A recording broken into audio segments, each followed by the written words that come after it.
it's just breathtaking. And that moment every 30 minutes when they play taps, that's breathtaking and sometimes just devastating, in fact.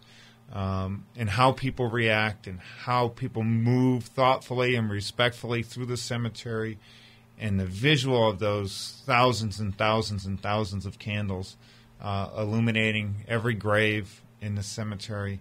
There are very few things like it that I've ever seen. And the fact that it happens here every year and is such a project that engages so much of the community, it's just one of the best things that happens in Fredericksburg every year.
I have always believed, and I think our history shows this, that the degree to which we remember the sacrifices of those who are buried in Arlington or Fredericksburg National Cemetery or, in private cemeteries across the country, you name it.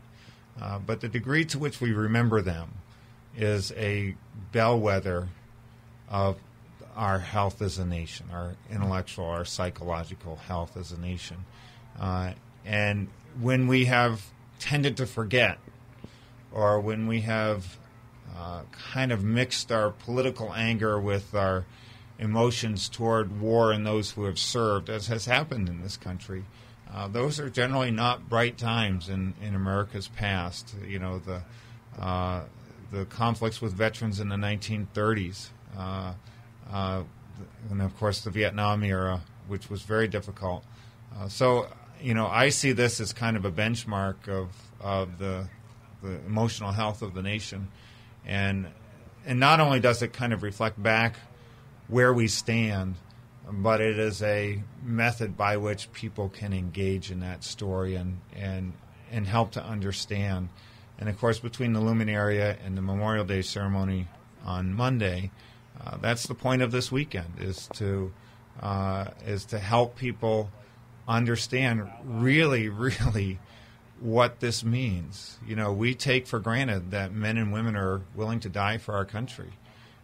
We really do take that for granted. We assume that there's going to always be people there who are willing to give their lives if necessary. And we don't give much thought to the dynamic of that process. And part of that dynamic is our remembering and our conveying respect to those who have given that sacrifice. So I think Memorial Day is incredibly important, not just to the people who attend, but to every soldier who serves and who will serve, because that expression is one of the things, that commitment to remembering is one of the things that goes into the calculus. Is this something I want to do for my nation? Because I can tell you that if the answer was that, well, people won't remember or they won't care, soldiers wouldn't go. And so this is an important part of that dynamic.